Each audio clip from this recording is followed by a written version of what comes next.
There's a specific kind of pressure that comes from growing up in a black household. It's not always loud, it's not always violent. Sometimes it's just consistent.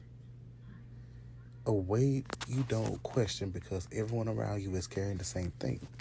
And the wild part is you don't even realize it's pressure until you're grown and trying to breathe without feeling guilty of it. Today, I want to talk about that pressure, the expectations, the discipline, the fear, the love, the survival instincts, all wrapped up in one complicated package we call parenting. You know, black parents, they don't always say, I love you. They say, be careful, don't embarrass me, do it right the first time. You better not let them people think we don't raise you right. It's love translated through fear. Fear of the world, fear of judgment, fear of losing you, fear of you becoming a statistic. Because as a kid, you don't hear the fear, you only hear the pressure. You hear, be perfect, don't mess up, don't disappoint me, don't be the reason I'm stressed. And that comes in and it becomes your internal voice. You know, when you think about it, you see black parents, and yes, some black parents do say, I love you. Some of them do say that. But then some parents that do say, I love you, they also do say something about, don't embarrass me, because we all know how it is when you get into the grocery store, you go somewhere, they all before you get out the car, they always say, don't embarrass me. Don't sit there and act like that and then have them people think that we don't raise you right. Or when you get in here, don't look at nothing, don't breathe on nothing, don't touch nothing. And see, we as black people, we have always made like a little joke about it. Because to be honest, it's kind of funny if you think about it. Like, do all of our parents have the same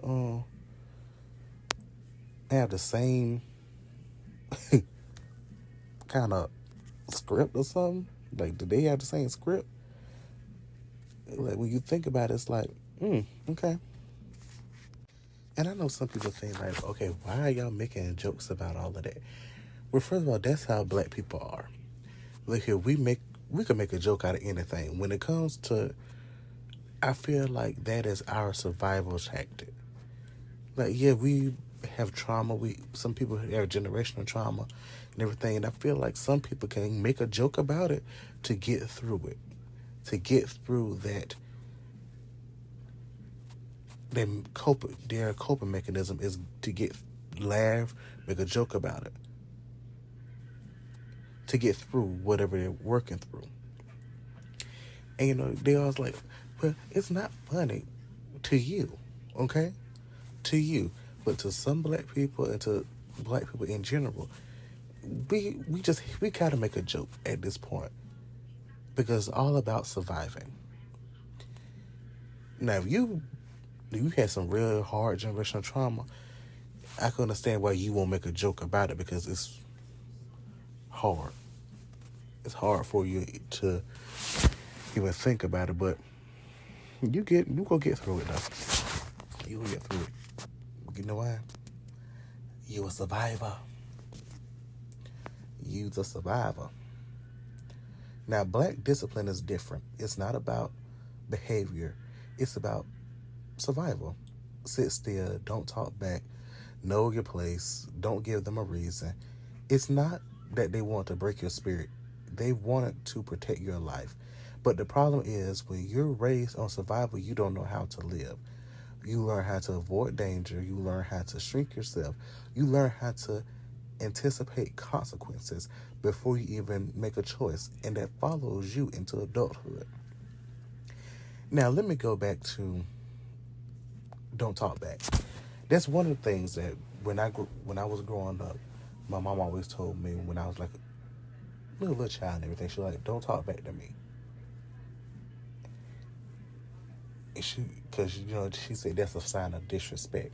Now, as a child, I was like, but we're having a conversation though. Why would I? I'm not trying to talk back.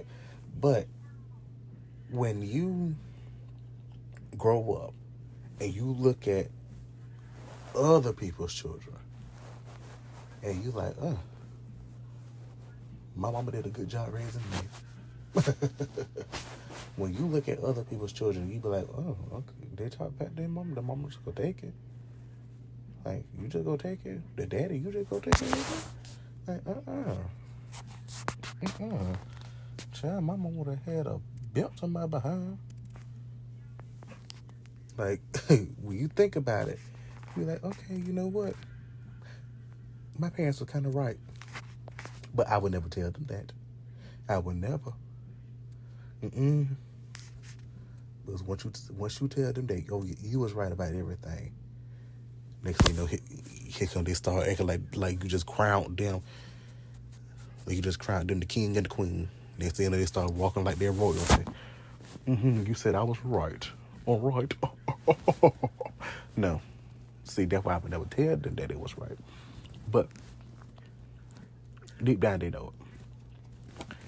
Deep down, they know it.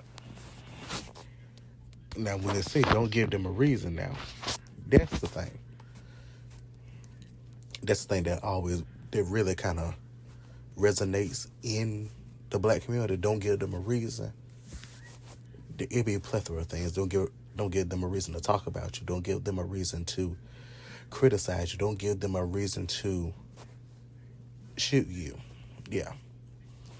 Even though they did just shoot us anyway. And they talk about us anyway. And they criticize us anyway, but that's still kind of a point right there. Don't give them a reason. Now, when you think about knowing your place, to be honest, I never really got that. I mean, there's always like stay in a child's place. Yes, I can understand stay in a child's place. One thing I disagree with a lot of black people on when they say, oh, why do black parents tell their children to stay in a child's place? I'm going to make sure my children stay. No. Some things a child should not be introduced to, especially when it's like those heavy hitters, the real grown-up things. When they're like, I want to say when they're like 2 and 3, 4, 5 and all that, I don't want them to be exposed to too much. I still want them to have some of their innocence. Still be a child. I don't want them to grow that quickly. If you get what I'm saying. When people say stay in a child's place, know your place, I feel like they're trying to save some children. Now, that's not always the case. Let me be very clear. That's not always the case, because some parents, they just tell the child to stay in a child's place because they don't want the child in their business. But sometimes when people say stay in a child's place, I feel like when you are a grown-up, when you're a grown-up and you are dealing with 11 things, you don't want your child to be exposed to so much of that. Even though that their child's still gonna know about things anyway. Because we know children talk. Parents talk around the children. Sometimes the children listen to what the parents are saying. Next thing you know, they bring it back to school. Boom, bam. Now your child know what's going on. Now your child know what you were trying to hide. And then next thing you know, yeah. But I feel like when people say stay in a child's place, they're not trying to say it into a negative way. Some may do it. Some black people may say that the child stay in a child's place because, But I feel like some are just trying to maintain their child's innocence because they don't want their child to grow up so quickly knowing grown-up things. But also, you have to realize that we live in a dangerous world. And you have predators all around. Predators. Sometimes the predators will be in your home. Sometimes the predators are your family members. And by you telling the child to stay in a child's place, they won't, they're not going to come to you. Because you told them to stay in a child's place. So now they don't know Should I go to you? Should I go to somebody else? They don't know. And then next thing you know, you're defending your brother or your sister instead of defending your child, taking up for your child, and being the brakes off your family member or that pedophile. I'm just saying. Yeah. But that's just how I feel on it, though. I don't know how anybody else feels, but that's how I feel. Black parents will give you everything they have. Then sometimes they expect everything back. Not in money, in obedience, in loyalty, in silence, in sacrifice. You become the therapist, the fixer, the emotional support, the proof that their struggle wasn't in vain, and you don't question it because you love them. But love shouldn't feel like a bill you can't pay. You know, we all know the saying, I gave you life. I brought you into this world. Okay, thank you very much. But it's not like I actually brought her here, okay? Like, just because you brought me into this world, that does not mean that I have to do everything for you. Like, yes, I could still take care of you because you my mom, you my dad, all that. But at the end of the day, I have to take care of myself. Like, okay. Like, I have to take care of myself. Just saying. Here's the truth nobody likes to say out loud. Black parents can love you deeply and still hurt you unintentionally. They can protect you fiercely and still pressure you into becoming someone you're not. They can want the best for you and still not know how to nurture you. Two things can be true at the same time, and healing doesn't mean blaming them. It means understanding the world they came from and choosing not to repeat the parts that broke you. I feel like some black parents, they compare other kids to you, or they compare you to other kids. Either way you want to think about it. Well, Johnny he's getting all A's. Okay, I'm glad Johnny getting all A's. I'm getting A's and B's. Can you be happy with that? Oh, well, Johnny, he's quarterback. Okay, and I'm defensive lineman.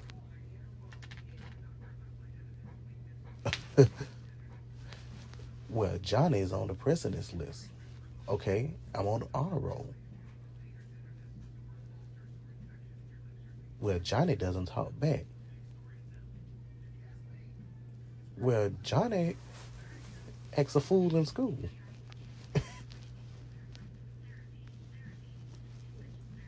Johnny is doing this. Johnny is doing that.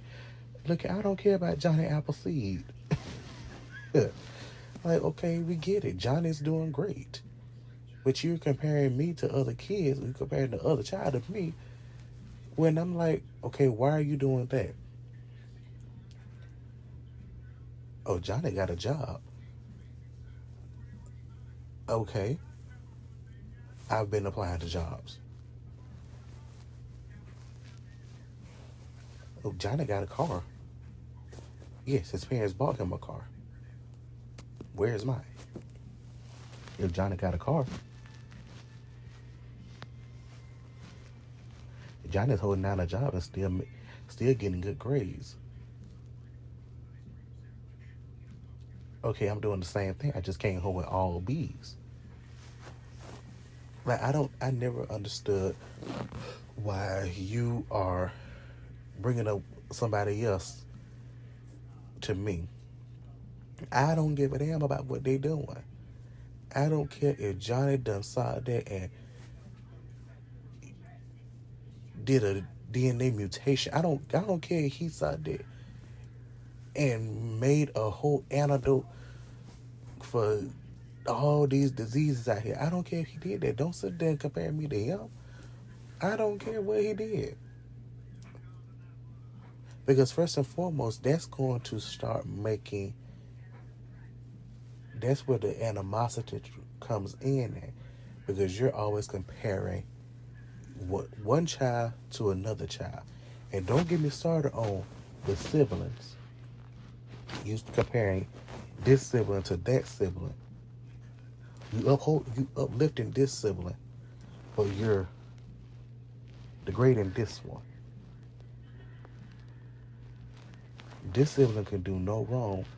You acting like this sibling is just the devil. You acting like this sibling is, oh, they're so sweet. And this one is just hell on earth, when in actuality, it's flipped around.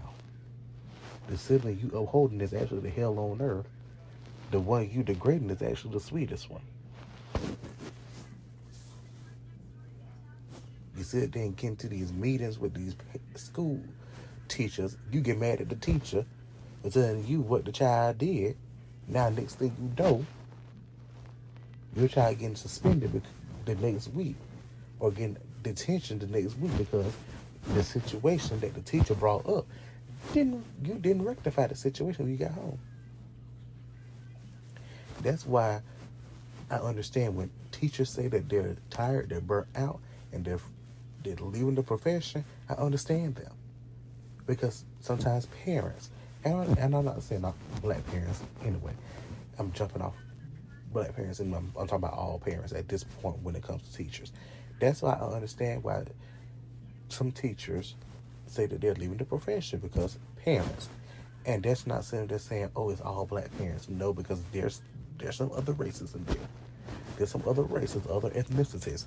So it's all ethnicities, all races that sometimes act a fool when they get into clashes with them teachers. Now the teachers are wrong. The child can do no wrong now. Oh, he doesn't act like that at home. You know why? It's because you be putting belt to behind sometimes. Or it's because you don't sit there in discipline. Maybe put a little belt there. Or a little hand. Like maybe give a little discipline. Look, the corner isn't working anymore. Baby, the corner hasn't worked since they were 4. I suggest the belt or the hand. Hand, meat bottom. Pop, pop, pop. Belt, meat bottom. Pop, pop, pop. Yeah. You can still discipline your child. And I don't want to hear nothing about, I'm not going to abuse my child. Baby, I didn't say get a switch. I mean, a switch is fine too, because, once you take out on the branches, but, pop, pop, pop. You like, 1, 2, like, tap, tap. In the hand. Yeah. Other switch part, like the hand, tap, tap. Make the whole situation look, it's fine. But I'm not talking about get a whole extension cord, get a tire iron, get a wrench, or get a big old branch. I'm not talking about that. I'm not sitting there saying get your fist and beat your child down. No, I'm talking about get your hand. Your hand is an effective way. The belt is an effective way. A switch, like a stick. Hell, let me dumb it down for you folks. A stick, which people call a switch. Sometimes switch stick. That works too. Pop in the hand. Boom, bam, there you go. But no, some of y'all be taking it to the extreme. You be abusing these children. Hitting them with your fist. Getting the whole, some of y'all be getting pots and pans. Like, baby, what you doing? And they be looking shocked when you get locked up for child abuse. Well, don't do the crime, you can't do the time. But that goes for all parents. It does. It really does. Not just some about black parents that with corporal punishment and all that. I'm not. Okay. Now, black pressure shaped us. It made us strong. Yes, but it also made us tired.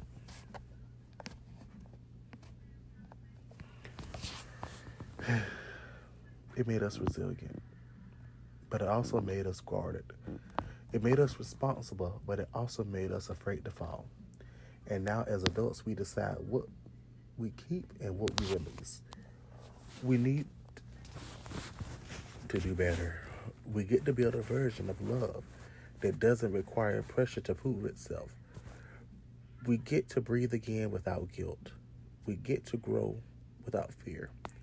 We get to raise ourselves the way we needed back then. This is the work. This is the healing.